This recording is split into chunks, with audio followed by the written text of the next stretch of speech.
Good. Please scan the slide deck so you have a copy of it, please, on the presentation. Who's here for the first time? Hi, strangers. No, just kidding. Welcome here. Welcome here. We're glad you're here. So you can take a picture of that QR code. That's our presentation.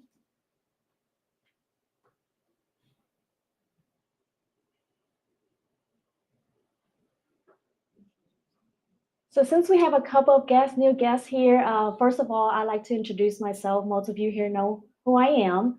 My name is Cindy Vo. My background was I was in mortgage for 5 years, and I was in the title industry as an escrow officer for about 20 years. Almost 4 weeks ago, I make a huge decision in my life to transition out of title. So I retired title, and I joined the commercial real estate full time now. My passion has always been about teaching, education, and just adding values to you. So a lot of things that I've learned through my past 25 years, I'm giving back to you. So again, thank you for coming here. And then I also want to thank Jesse and Hunter for sponsoring our lunch today. After the presentation, they'll come up and introduce themselves and how they can add values to you as realtors as well. Okay. And as we go through, you can ask me questions. Here's a QR code for Q&A, or we can just ask during the class, since we have a smaller class, which is fine. Okay, so the topic today is warning signs in the closing process, right? Who's here have done closings before? Okay, so sometimes you have issues during the closing or right before the closing, right? So today are some of the legal matters that if you understand, you can eliminate or avoid the issues before the closing happen. Okay, so there's a few things that we're going to be discuss about, if especially on the sellers. If your seller is deceased or whoever on title has been deceased, what are the things that you need to know, how to clear it? In Texas, there's a community law state, and then also the power of attorney, divorce, fun things to discuss, right? So let's go over real quick. Am I on your way? Okay, first warning signs is divorce. This sounds kind of funny, but it's not really funny. During the pandemic, we are closing so many deals. And most of the refinance transactions are because of divorces. I guess the spouses cannot stand seeing each other 24/7 or something like that. But believe it or not, I'm not sure how many divorce decrees I read and review every single day. It's sad, but that's what happened, right? So in Texas, there's no such thing as separating. Either you're married or you're not married. Okay, and let me dive into deeper.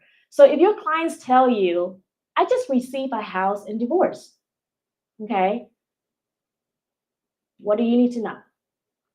So what they really mean is they are in the middle of the divorce. What did I just say? You either marry or you're not married. If you're in the middle of the divorce, what it means is the judge has not stamped and signed off on the final divorce decree. That means from that time until the judge signed off, they're still married. Okay?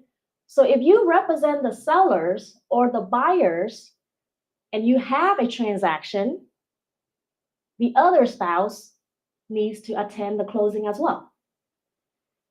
Speaking of the lender side, right?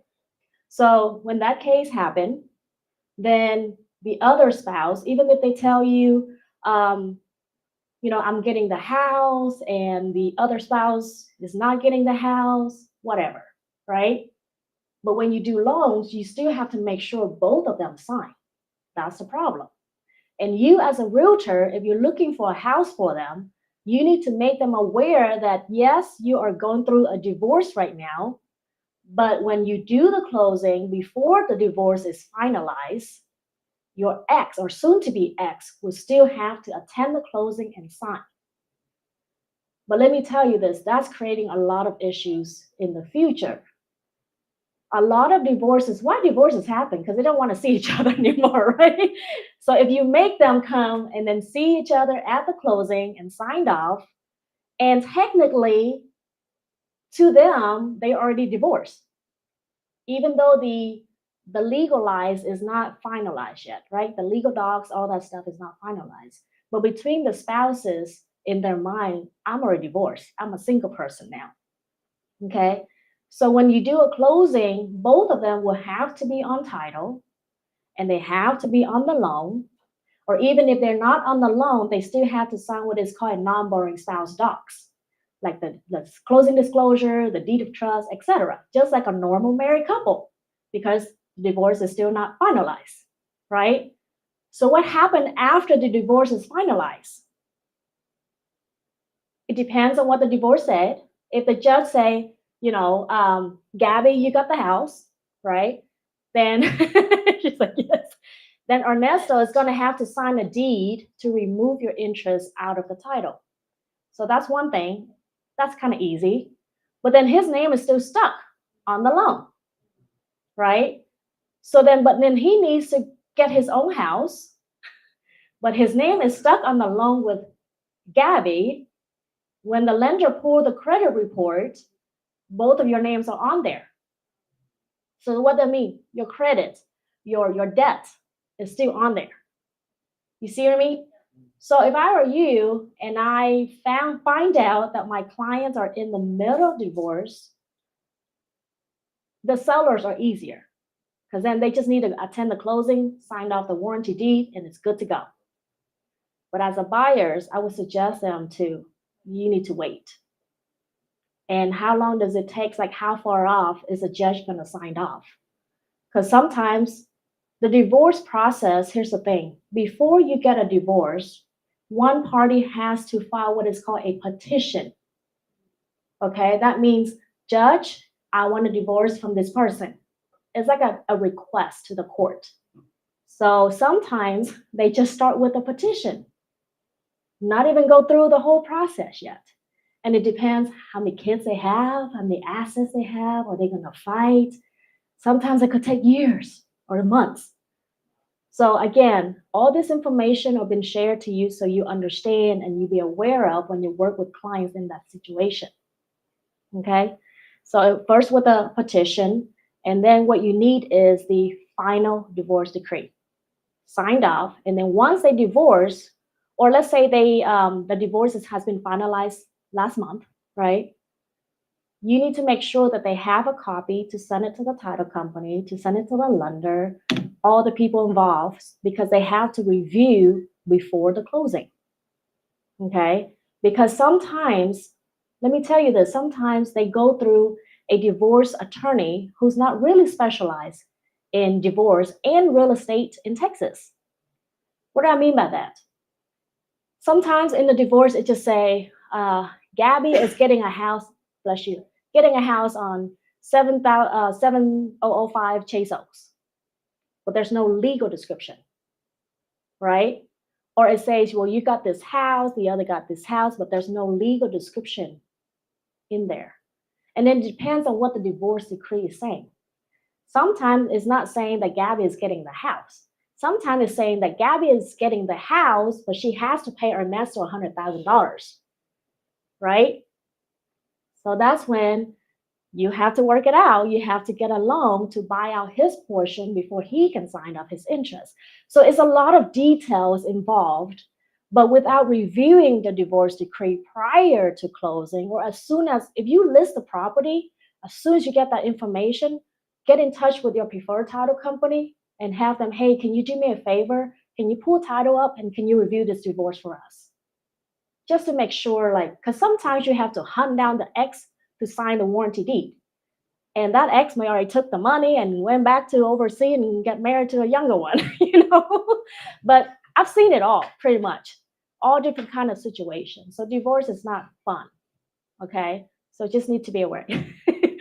Yes. So we have a situation with a client that she got divorced. Well, she was in the middle of the divorce and she got another couple middle and she wanted to buy a house with that new couple, but she haven't finalized the divorce yet. She was kind of there's a kind of legal document that she can make the ex-husband sign in order not to get into a new house. Yeah, so There's no way you have to finalize that. he has to sign. If that's the case, if their divorce is not finalized, and like I just mentioned earlier, if she's planning to buy another house, whoever she's with now, she's going to have to wait till that divorce is finalized. Okay. Or the ex-husband is going to have to sign. Okay. And then you're going to have to worry about removing him afterwards. Yeah. So he can quit the right to the new house. Complete title, but complete the So first of all, the- Texas does not acknowledge quitclaim deed. Oh yeah. Okay. Yeah. Only warranty deed, no quitclaim deed accepted. Only exception could be through a divorce. Okay. But that's if the judge in the divorce decree say that you can quitclaim deed. Yep. The outside. But instead of doing a quitclaim deed, do a warranty deed. Yeah. It's safer. Yeah. But in that situation, I would wait till everything is finalized, stamp, file with the court, and then move on. Yes. So as a buyer for a real estate transaction that is interested in the house that is, I'm not sure if it's gone through the divorce or going through divorce that the court assigned them to sell. Okay. So I'm not sure if, and do you know anything about receivership? Yes. So I don't know. I have a little bit of information about. So your client is a buyer or is a seller? My buyer is a buyer. He's a buyer, Mm-hmm. and they're in the middle of the divorce? The seller. Okay, so he's purchasing a property that the seller's in the middle of the divorce. Okay, so as long as the soon-to-be ex, so because that's a seller's, as long as both of them sign at closing, you're good to go. But I think that I mean court order that Mm-hmm. they sell the property. Right? So I think one of them doesn't want to cooperate. Ah, So I think it might go to receivership or something, but the court is assigning okay, real estate agent Yeah. or something like that. okay. So that means they're gonna have to wait till the receivership is done. So can you explain a little bit about I know what it is, but it's kind of hard to. So basically, because one person is refused to take action, in a way they kind of have to be forced because that's by the judge. But because it's not finalized yet, they have to go through an extra step. In a way, it's kind of like trying to buy some time, in between. I'm not exactly sure how to explain this. But then that needs to be finalized before, so that can be finalized before the divorce is finalized. And then you can still go through the closing. Okay. Yeah, bottom line, that's what it is. Okay. All right. Okay, any other questions? We're only on the first slide. Yes, sir. And talk divorce all day long. This might not be the place to answer this question. What's the difference between a warranty deed and a quick claim deed? Okay. Just like the word, quick claim deed is just quick, right? Some other states will acknowledge a quick claim deed. The difference is the warranty deed, warranty. Okay, so there's different types of deeds, and I can go over this quick, the quick claim deed. But there's several types of warranty deeds in the state of Texas. The best one is a general warranty deed. So let's say if I'm the seller and I'm signing the general warranty deed to the buyer, basically it warranties everything from, back in the la la land. Okay. The special warranty deed is I only guarantee to the buyer from the time I became the owner. Everything before that, I'm not aware of. So most of the time you will see the special warranty deed first is in commercial transaction. Second is in the new build. Because a builder does not want to warranty anything that he doesn't know before, right? So as a homeowner, it's always best to do general warranty deed from one homeowner to another homeowner. So they pretty much warranties everything. But the quick claim deed, it does not have the language on there. It doesn't have any warranties on there. It's just like well, I'm transferring my name to you, but if something happened, you're not going to be protected out of it. So that's why, Texas is one of those very strict states. And that's why the title premium is probably one of the highest in 50 states. So everybody who wants to do title real estate, they come to Texas. But again, you get what you kind of pay for. So because of one of the highest premiums from the title insurance, they have a lot more compliances. Okay. And so that's why state of Texas is one of those states who would not accept or acknowledge quitclaim deed. Only exception is with a divorce for the divorce purposes. Okay. So get the decree. Get the divorce decree. Okay. Okay. So probate, death, right? When you dealing with a seller, someone on title that has passed away. So you as a listing agent need to be really aware of this and what steps you need to take to avoid delay in closings and creating issues. Okay. So let's say, for example, when your client says, I'm the independent executor of the estate, what does that mean? Okay. What it means is they are named as the executor in the will. The intent of the testator does not empower the executor. If the will has not been submitted to the court for administration, there is no executor. So let's talk about death. Today's all interesting topics. Okay, so let's say one of the homeowner died. You need to ask them, does that person has a will or not? Okay, do you have a will or not? If they have a will, has it been probated? What does it mean probated?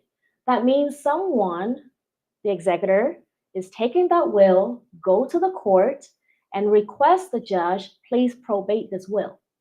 So basically, the judge will review everything on the will and then start taking action. And then they probate the will, which means that, let's say, A has passed, and then it goes down to whoever the children, the heirs are. Okay? Because again, Texas is community state. What that means is when one passes away, and if that person has children from the previous marriage, this is something very important you guys need to know. If that person passed away without a will, right? So a couple owns a property together, right? That's 100%. So what does that mean? Each person has 50% ownership. So if one passes away, the surviving spouse still has his or her 50%. So the 50% now divided among who? All of the children, including the past marriage, if that person does not have a will. So a will is very, very important. So if that person has a will, it doesn't matter if that person is giving to a neighbor next door. The judge will go with the will. Okay? But if there's not a will, then that's another step that you can take care of. That is called the affidavit of heirship. Okay? Some title companies were not accepting it. Depends on how long the deceased person has passed. Some title companies were accepting it within 6 months, 3 months, usually a year or two. Why? Because they want to make sure that there's enough time in case any potential heirs can come up and say, well, I'm also one of the heirs and I deserve part of that house, right? So that's why it depends on the title company how much risk they're willing to take. So 2 options. One is if you have a will, goes to probate. 2 is affidavit heirship. Now, let me tell you this from the title experience. Even if your client has a will and it has not been probated yet, it is still best to go with the affidavit heirship. So instead of affidavit heirship goes by the decedent heirs, now they attach that will to the affidavit heirship and they will reflecting that will. So almost like a probation process. However, it's quicker and it costs less money. The attorney usually charges between $500 to $800. If you take that will to the court, it's probably cost you thousands of dollars because you're going to have an attorney and the judge in court. Affidavit heirship takes about 30 minutes to prepare. And then you need to get two uninterested witnesses who knows the deceased person and the family situation to be the witness. Okay. So once all that's signed, the title company can record it for you quick like that. So about a week or so unless you cannot find whoever needs to sign that affidavit heirship. But it costs less and it's quicker. Unless that person has so much asset and goes on, you know. But if it's too complicated, you need to tell them that talk to the lawyer or the attorney, okay? But these are some of the information that you should know, and then you can talk to them about it. Because a lot of people don't understand, once they pass and they have a will, they just go straight to the court for probation, okay? But that could drag on years. You never know. So, you know, just reach out to a title company that you have a relationship with, right? And then they can advise you what they're looking for and how they can get your deal closed. Okay? Yes. So, I know like the will pay take a long time, right? So what if like you have like other options if I die, so my can go to straight to my email. Your heirs, okay. So first of all, like again, I'm not an attorney, right? So I can't give you legal advice, but based on my past experience, usually if a married couple does not have children outside of their marriage, then they can get a will or they don't have to get a will because at the end, it still goes to the surviving spouse and their own children. But if you have children outside of marriage, then you need to consult with an attorney, and that's when you should have a will. Or unless you want to leave the asset to someone else, not your children, it could be your mom, your dad, or your brothers, sister, or you have children, but you want to kind of like not everybody getting equal shares. You know, if one child is like, oh, you're such a troublemaker, I'm not going to leave you equal shares as others, for example, then you should get a will. Regardless, you should get a will, it's best. But if you don't want to get a will and you have children together, then it's kind of okay too. Okay. Okay. So then the next topic is when your client says to you, my spouse does not need to sign this, it's my property. Have you heard this a lot? Okay, so what did I mention earlier? What state are we in? Community state. What does that mean? Do you know what I mean? Everything is the couple is shared with the couple, 50-50. Everything is joint. At, Okay. at least if you prove that you own before the marriage is the only thing that you can approve that is only you. But even in that situation, they own the equity, right? Yes. Oh, you're good. You're good. Okay. You can come up here and teach now. I'm tiny. I'm tiny in my country, Okay. There's community law and there's homestead law. Okay. The homestead is a separate property of either spouse or community property. Neither spouse may sell, convey, or encumber the homestead without joinder of the other spouse. Okay.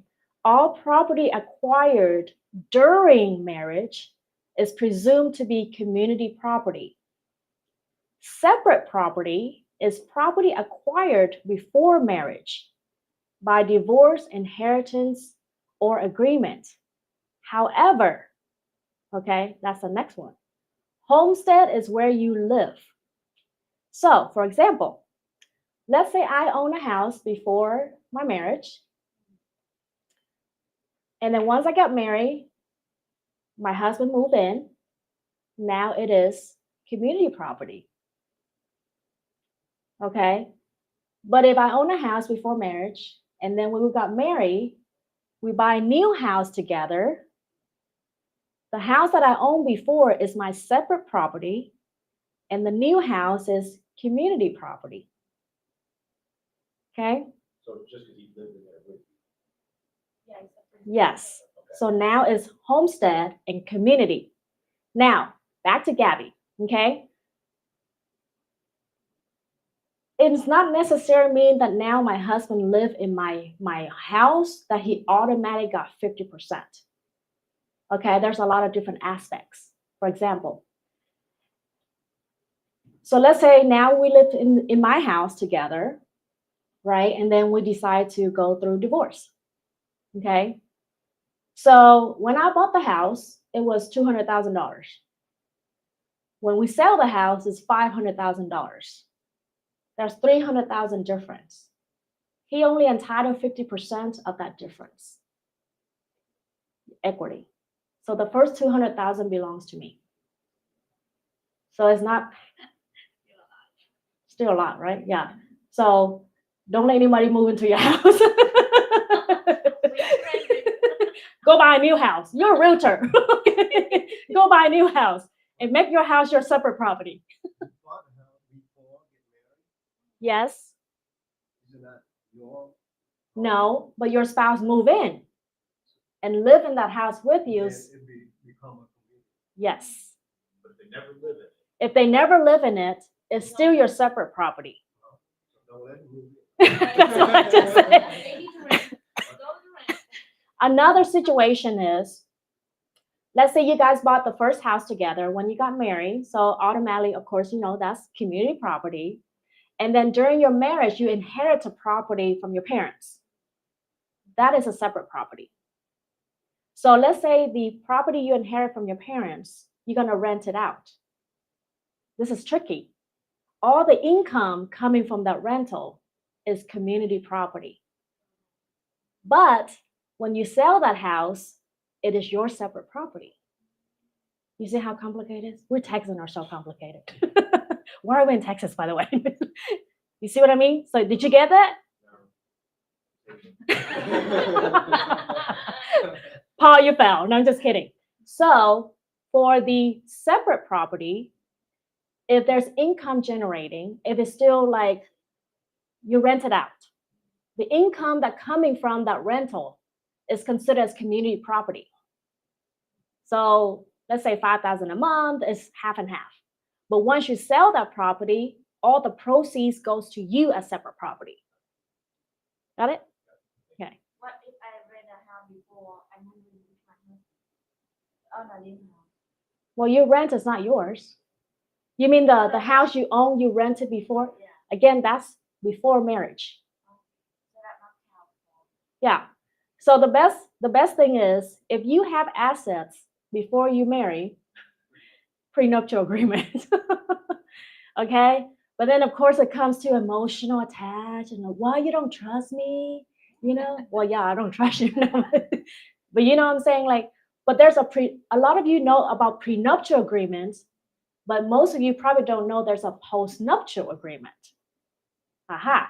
So prenuptial is before you get married. Okay, you're gonna say, this is my asset, this is my sole asset, this is my separate property. That's before you get married. Postnuptial agreements is after you got married, so you still can have assets divided out once two people agree. Okay, so say, hey, now we're married, and I still have this house. It's still going to be considered as my separate property, so you can get a postnuptial agreement done. So if they sign a prenuptial agreement that house I own right now is mine, and even he moved in, it's still against the law, right? It doesn't work. It still will consider the equity part is the community. So he may not have the community right, but he still have the homestead right because he lived there as his homestead. Okay, so it's complicated. Just buy a new house. Yes. So this situation only happened if you married, right? Like, what if you had a girlfriend live with Good question, Kyle. You have a girlfriend now, right? you? He's trying to prepare.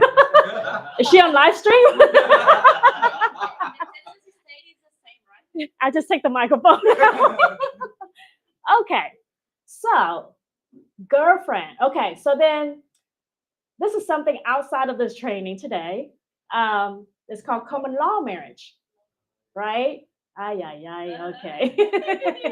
Okay, So what exactly is common law marriage? A lot of people just think, oh, you move in, you live together for 6 months, now you're married. No, it's not as simple as that. There's a lot of different aspects involved, okay? The most important thing is, how do you declare each other in public? She can move in with you and stay in your house, but you guys are girlfriend and boyfriend, right? She has no interest in your property. That's one of them, okay? Even if she moved in 6 months. Now, we're in America, so it's like, well, my baby mama, my baby daddy, or whatever, right? But you guys can still have kids together and may still live together, but still being girlfriend, boyfriend. If you go with that route, make sure you don't file tax together. You don't have anything together. Like one person could be on the other person's insurance policy, health insurance as spouse. Account. And if she, okay, so don't give her your account number, because if she deposit $1 to your account, she has interest in your account. This is not a joke. Yeah. So again, it's how you declare each other in public, right? When it comes to closing, if you leak out any information that let us know, well, not us anymore. See, I'm still thinking like I'm entitled. if the escrow officer know or someone heard about your conversation, oh, you're my wife, my husband, they're gonna stop the closing.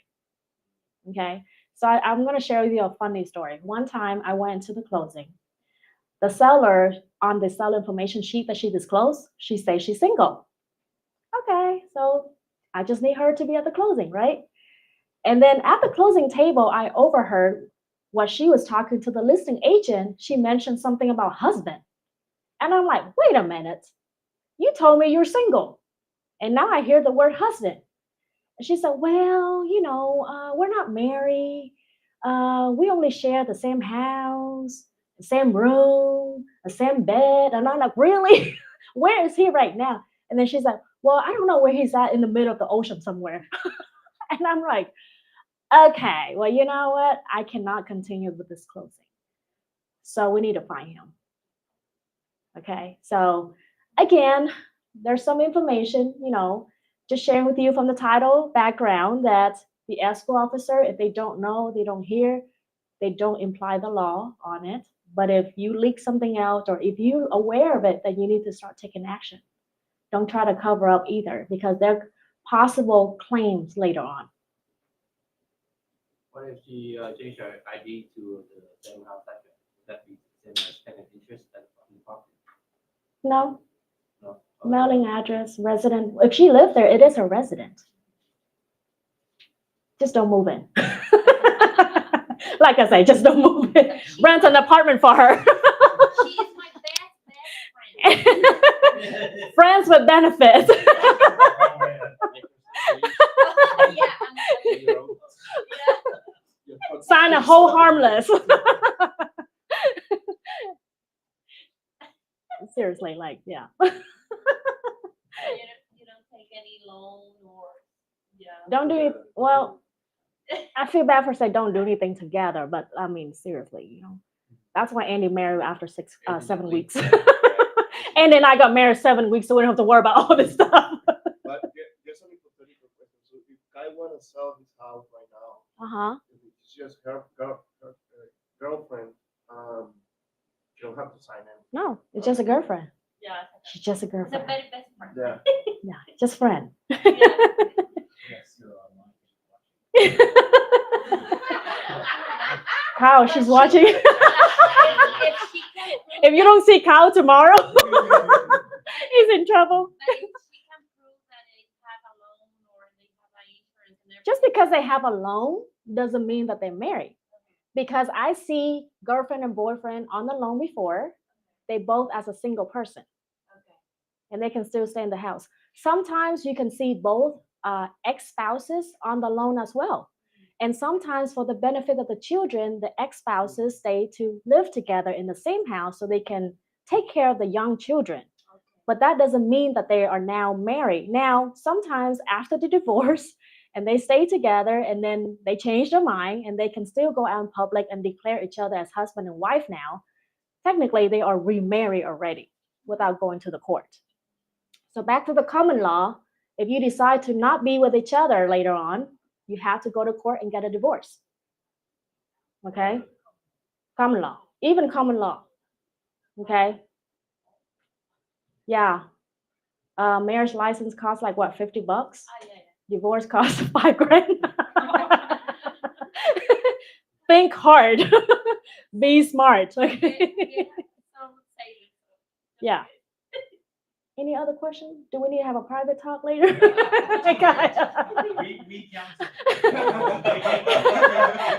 We We counseling. Okay, y'all go with me afterwards, okay? This is too much public information. Okay, power of attorney. What is a power of attorney? So when the person before you say, I am selling my parents' house and will be signing for them as their attorney in fact under the power of attorney. Okay, first of all, go to an attorney or at the title company and have the legit legal form for power of attorney. Okay, remember guys, we're in Texas, everything has to be legalized. And a legal document does not become legalized until it's been recorded. So even if you just have a paper in your hand and it's not recorded in the real property records, it's not effective yet. Okay, so got to make sure the form was prepared since January 1st, 2014. Have you spoken to mom and dad? One of the most fraudulent transaction is power of attorney. Okay, power of attorney. When was it signed? Is it properly acknowledged? Realtors cannot be the attorney in fact because that's conflict of interest. So as a realtor, first of all, you cannot deposit earnest money with your own check. You cannot represent your clients because that's conflict of interest. Well, you represent them as a realtor, but you cannot be the attorney in fact, right? And then of course, you cannot notarize the documents if you're on that transaction. So there's a couple things. So let's say power of attorney. How does that work? So when you have a power of attorney, when you're dealing with someone, especially realtors, because you guys are dealing with the clients first, right? Especially the sellers, okay? If you're dealing with Cindy, but when you pull up the CAD, because you got to pull like, post it on your MLS and the legal description and all the ownership name, you're like, well, Cindy's name is not on title.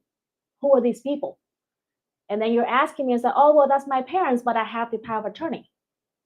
By the way, Cindy, if you can provide us a copy, because I'm sure the title company will need to review it before the closing, you can find that excuse, but you also need to read that so you know exactly if that's a legit power of attorney or not. Okay? And then send it to your title company to review. They can review and they will let you know, okay, if there's a problem, is this approved, if it's not approved. Because if it's been prepared by the title attorney or a real estate attorney, it's different. But a lot of time they just go online and they Google it and they download some PDF and they just get it signed. Okay. And then when it comes to closing, title company cannot use it. Then what happened? Your closing fall through. Okay. So get that reviewed. And then the process, this is how it works. On the day of closing, now some title companies don't do this, but that's a risk. On the day of closing, they're supposed to contact that person who's not here.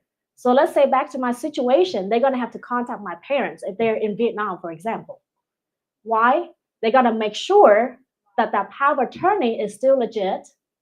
So we have to call and say, Mr. and Mrs. Nguyen, we want to confirm that you're still giving your daughters authorization to sign on your behalf.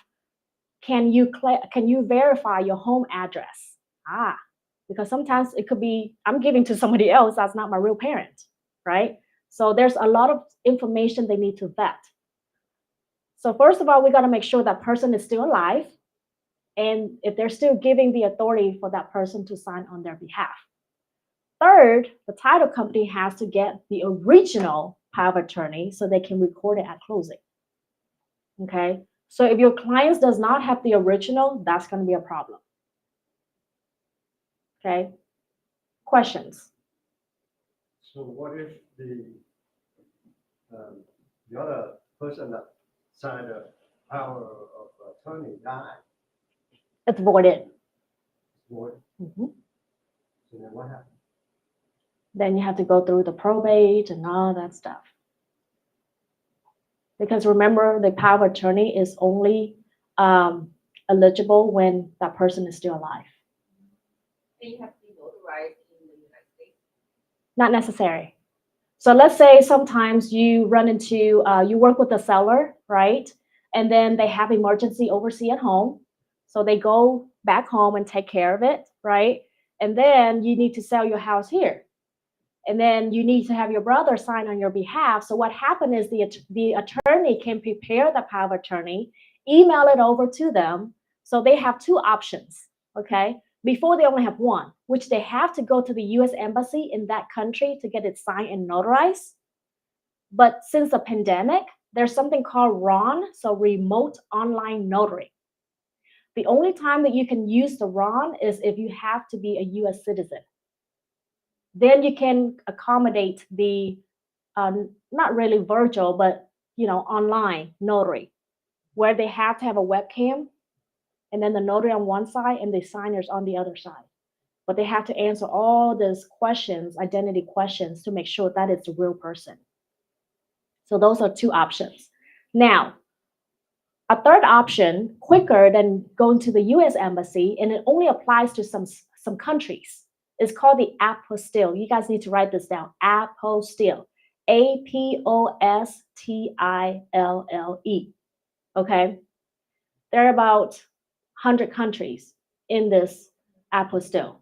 What does that mean? So that means that, let's say, if that country is in the apostille organization, they can go to any notary that can also attach the apostille affidavit. And then the US will accept it. So they don't have to go to the US Embassy. And they don't have to be a citizen for that one? No. Yep.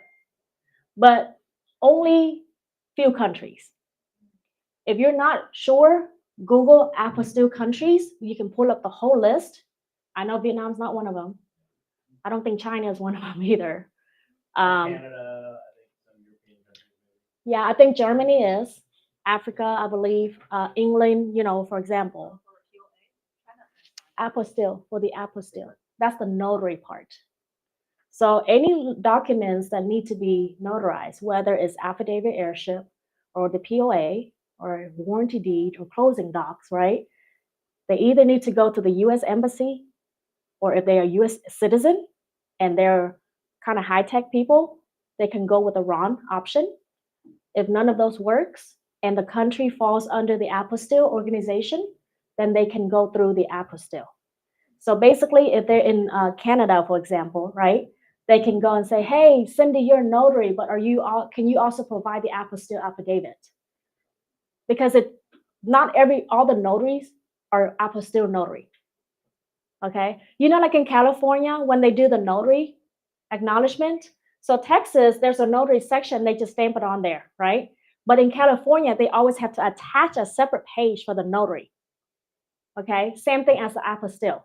They will stamp it on your actual documents, but they have to attach the apostille. It's just an additional attest portion. And it shows their apostille licensing number.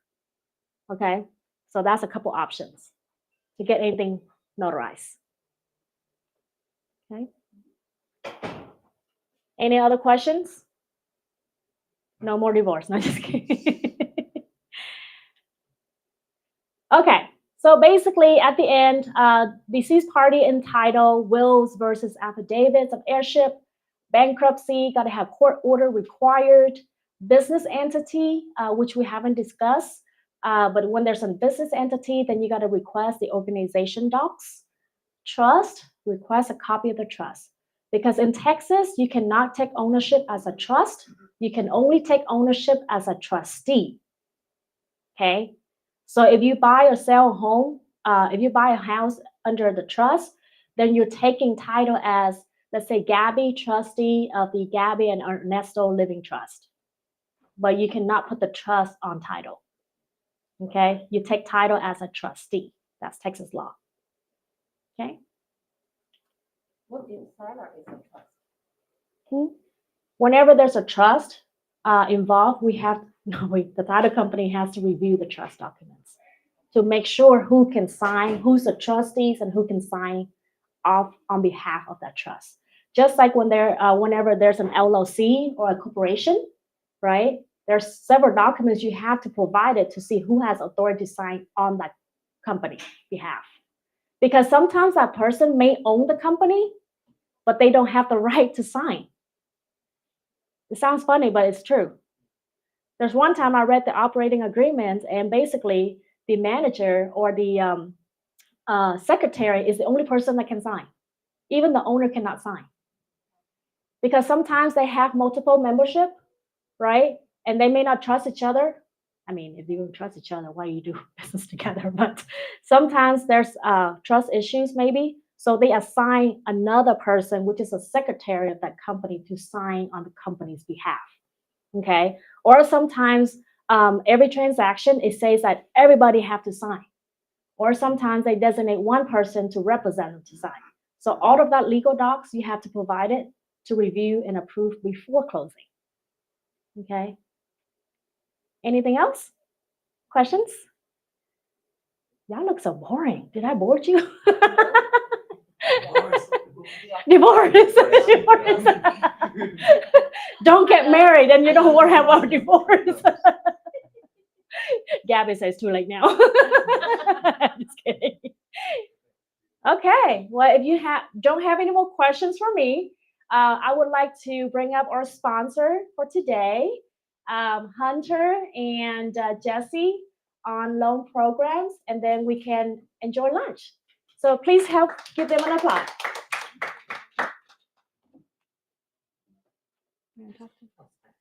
Yeah. Hello, everybody. I'm Jessie. I'm Andre. We just want to have a brief introduction about what we do, our background, about company. Jesse and I have more than 20 years in experience in mortgage industry. Um, we are co-workers. We were co-workers together in the last company for over 10 years already, and Jesse is more focusing on the underwriting in the past 6 years, 7 years. For me, I'm more, just into compliance, coding and funding, and investor banker relationship, finding a good product and good rates. So we started our own brokerage company back to 2022 because I don't know how many of you still remember how crazy the market was back to that summer. I guess that's pretty much the peak season, the peak of the all-time high level. So we kind of had a view at that point. So it's gonna pivot after the Fed increase. So everybody knows what happened after that. Market goes down, went down so much, and almost froze. So, but in the 2 years we are on our own company. We kind of still here. We survived last year. It was not a good year last year, but we're still here. We are still eager to learn, to share our expertise, experience, our passions. Still humble to serve. No matter what kind of race changes, market changes, we are here to help. We understand for those loan amounts, numbers, everything, it's just not numbers. It means a lot to every single family. There are families behind, parents behind, children behind. We treat every single transaction as our own transactions when we are here to help. I'll just put the time to Jessie. She's gonna just introduce the loan programs and also along with some special niches we do every day. Okay, thank you, Hunter. And thank you, Daniel and Cindy, having us here. And all the terms Cindy just mentioned is I learned from the cases in the past 13 years.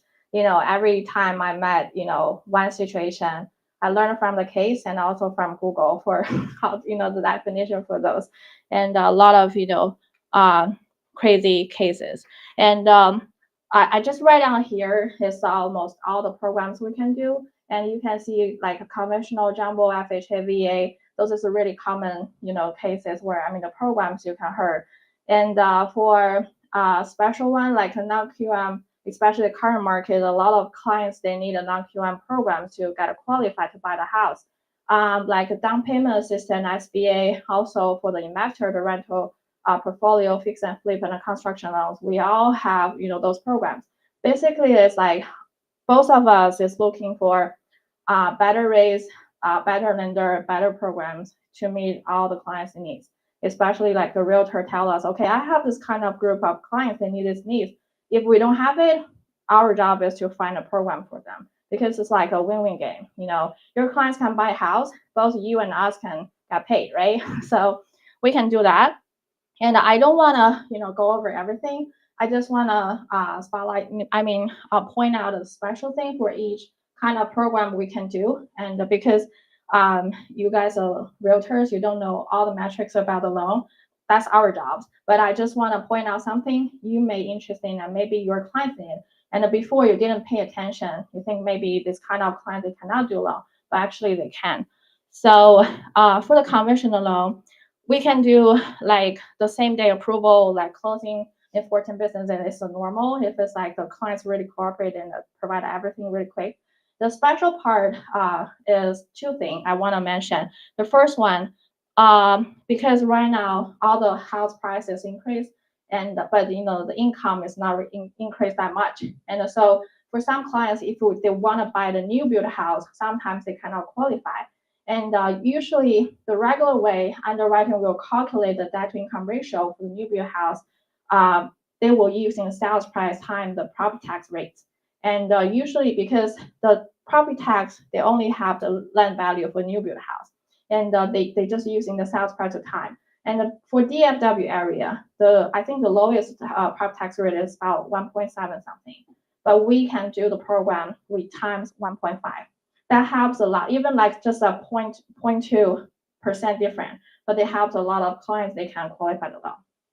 And yes, Is there a zero down? this is a conventional loan. This is not for zero down payment. Yeah, but they can put a less down payment, but they have a mortgage insurance. They still can qualify. But this is an option how to calculate for their debt to income ratio. They will make it look better. And for the F1 and J1 visa, because most of us here is Asian, so probably you will have the client is a new immigration or international student.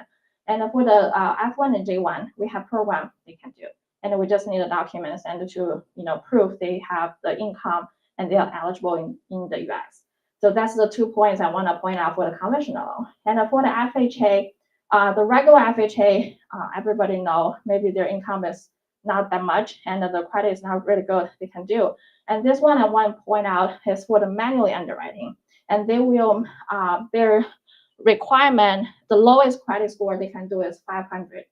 So if the clients is just have 500 the credit score, they still can have a way to apply the FHA. But they, like the chart I list here, they cannot have anything marked yes. So they should have a good credit at least in the past 12 months. They cannot have any late payments more than 30 days in the past 12 months. So I will not go over this each sentence. You can read later. And for the down payment assistance, this one is a pretty new program we have this year. This one is for the FHA clients if they only can pay maybe up to 3.5%.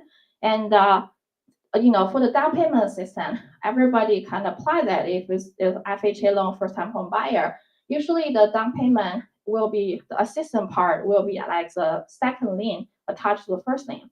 And for this down payment assistance program, if the borrower is a hero, like they are first responder, they are educator, they are medical personnel, like the nurse, X-ray technician, or they're working for the federal or state government, and they might qualify to get the 3.5% down payment assistance granted. That means this is no longer a second lien to their house. They just get the money from the company. This is like a nonprofit company. They just granted. They don't have to out of pocket pay that. And usually they calculate the way is they were using the loan amount up to 5%. They can get it granted. And this money can cover their down payment, also closing costs. And Also, the third part is for the MCC, the mortgage credit certificate. This is a special one for just for target area. The HUD, they have a map, and if the property located in this specific area, the borrower can apply for the mortgage credit certificate. It's about like $400 or $500. But if they are heroes, they don't have to pay this to get a certificate. And then the borrower will get a tax credit up to 50% each year, as long as they're living this property as their primary. So the calculation is like this.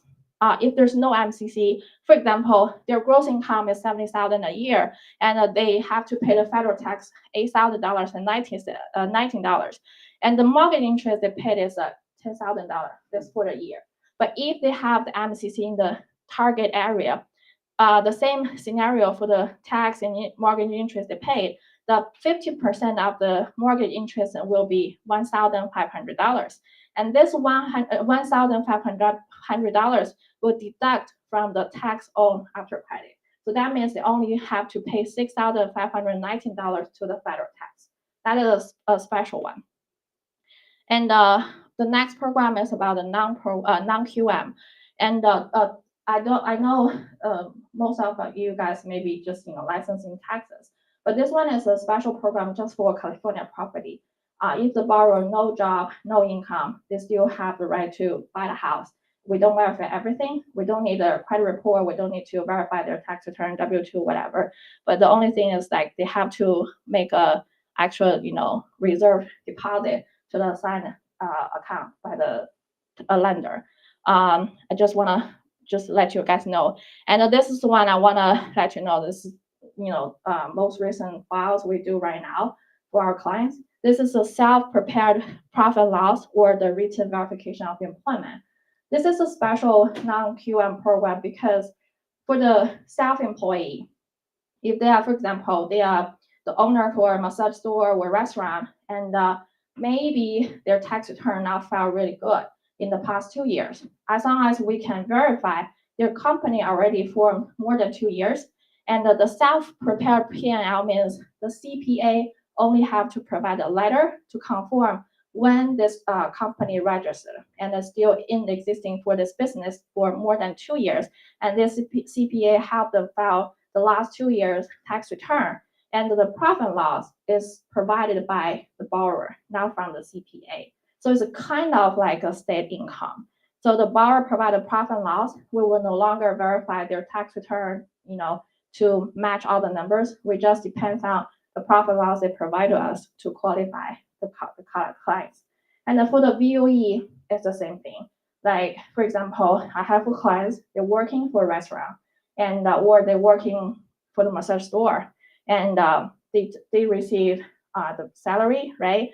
And this one, we just need the owner to provide a verification of employment. We're just using that document for the qualification. We no longer request borrowers paycheck W-2 for the calculation.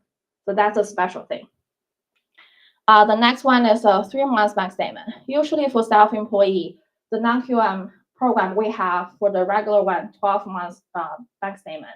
And then we calculate how much deposit for the business account you have, and then we average it, and that will be considered as your income. This one, it just requests 3 months, but we need a 2-month statement to verify, and they allow 100% for the gift, and the minimum credit score is 700. There's only a 7 years arm, and for the funds, they can use from 100%. If the borrower is 100% of the business, we can use the asset from their business account. We calculate it at 100%. So the reserve, they have a different requirement, depends on the loan to value ratio. So if you have clients that are interested, you can contact with us. We can explain more for you guys. And this one is a DSCR.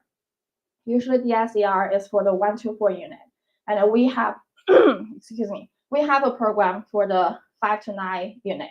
So usually if you have a small multifamily, you may consider this one. It still calculate DSCR ratio is 1.25. So the minimum FICO is 680, and they have 5 years ARM or 30 years fixed. There's a one more option for you guys for the multi-family. And the last one, I think it's the last one for the non-QM program, is a foreign national. I just want to point out the difference we can do. We can allow 100% of gift for the down payment and closing costs for the foreign national if they are foreigner. But they still have to have a reserve money under their account. And we need their bank statement, I mean, the account is in the United States with the US institution for more than 60 days. That means they should have two statements, or they can have a verification of deposit letter from the bank. They will show the open day, more than 60 days, we will take it. But this is just for the reserve part. But for the down payment, they can use gift from all their relatives. That's one thing. But this one, if the foreign national want to buy a house, we only can do investment only here. So that's I want to point out the different part. And this is for our investors. We have the rental portfolio or the short-term rental program. The rental portfolio, that means you can put maybe one house will be multiple small houses under one loan. You don't have to apply mortgage the loans for each house. You can combine them as a portfolio, just got one loan to cover all of those. But they have a 2.5 million loan amount requirement. So it's the big house not working, small one should be okay. So this is a different one because you don't want to have too much mortgage. So this one is a better option for the investors. They can combine portfolio partial of it as one. And the short-term rental we can do as well. They take the short-term rental income because right now more and more Airbnb house and sometimes the regular program, they don't accept the short-term rental income. So this program can help them. And the fix and flip, fix to rent, and the bridge is all the programs we offer. And I don't want to explain, go over everything, just let you guys know. If you are an investor, you have this kind of requirement, you can let us know and then we can explain to you more. The last part is for the partnership. We always do like free mortgage consultant. Every time you guys call us or clients call us, we answer is for free. And we issue the pre-approval usually after clients, provide us all the documents, we can issue the pre-approval within 1 hour. Every week we work almost 7 days. I work, 24/7, yes. As long as we didn't sleep, we will work, So I work with Nancy and she knows me, She always contact with me every time I respond to her, right? Even at night. Yeah, and we can host events together with you guys if you have open house or you want to host anything, want to ask to share the information about loan programs or mortgage basic information to the clients, we can do that. It's okay. So this is our contact. That's probably everything. Thank you. Any questions? Yeah. So I have one question. Uh-huh. If I need to reply Airbnb, how much or how long the Airbnb is going, or do you require for do the refine? How many months? How many months? Yeah, usually we have to see your, income documents, like your rent roll, how your bookings done. Usually we recommend you already file like 1 year tax return, So it depends. It's, all those non-QM program is case by case because everybody's situation is different. Those non-QM means this program is not, delivered back to Fannie or Freddie. They just hold by the bank, the lenders. So all the lenders, different lenders, they have different guideline overlays. So it's really case by case. Even like I listed all the programs here. Maybe for us, we sign up more than 30 lenders. And different lenders, they have different, specialty. So even I listed one program, and on the back, probably there's 4 or 5 lenders we can use. So we just, based on your scenario to check which one the guideline is, fit for you guys. Yeah. So for the 1 to 4 portfolio. Rent portfolio, yeah. Yeah. So how long do you have to own the property? I mean, if you want to buy it together, you can do that, and that they have a refund option as well. Refinance is going to be like 6 months. You mean you own the property? Yeah, if you already own the property, you want to refinance it or portfolio. Yes. For property together. Yeah, usually you have to wait after 6 months. 6 months. Yes, using the ownership. Okay. Yes. You have to prove that there's the lease contract. Yes, they will verify. Usually they will require to see you receive the monthly, rental income. Yeah, as a proof, this is like you rent it out. It's not a Yeah. vacant house. Yes. Any other? Yeah. Do you have a program where borrower has a lot of cash, no job, and great credit scores? Yeah, we have. And as long as the borrower can have additional reserve money, they agree to deposit as a CD to the assigned, CD account, and then they can do that. Yes, we have. Yeah. So if you, yeah, Do you draw for pre-approval? pre-approval, yeah, we do that. I mean, like you draw for like $50 one. No, for free. Yeah. Any other questions? Yeah, question for the first, hero assistant program. Uh-huh. I didn't get that assistant program pay for the down payment or? Yes, you like need to they, pay back? no, Is that if they are hero, like the first Oh. responder, they are like a K-12, school teachers, those kind of hero position, and they don't have to, they just, verify their position to prove they're really the hero, and then they don't have to pay. The nonprofit, they're working with a government, and that they have the money, and that to just grant it, and that they just pay the 3.5% for the borrower, and they don't have show any second lien attached to their property. It's just like a free money for them. But they need to hold the house for 3 years or They something? have two options actually. The one option is like, I wanted the granted at the very beginning. So the lender will just pay the 3.5% if they qualify. And they have another option is like 3-year deferral. So that means as long as they hold the property for 3 years, they no longer pay the 3.55. But if they hold the property within the 3 years they sold it, they have to pay it off. Yes. So there's two options. So usually, if they got a granted at the closing, the rates will be higher than the 3-year deferral program. That makes sense, right? Yeah. Yeah, that's a special one. Any other questions? Yeah, this is our contact, and if you guys have any question, you can call us. Thank you. Thank you.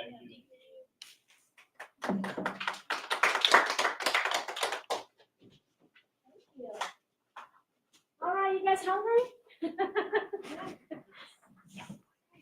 Okay, if there's no other questions, then lunch is ready in there. And then also the drinks, soft drinks is inside the fridge. And so let's just enjoy lunch and this beautiful weather. Thank you, everyone.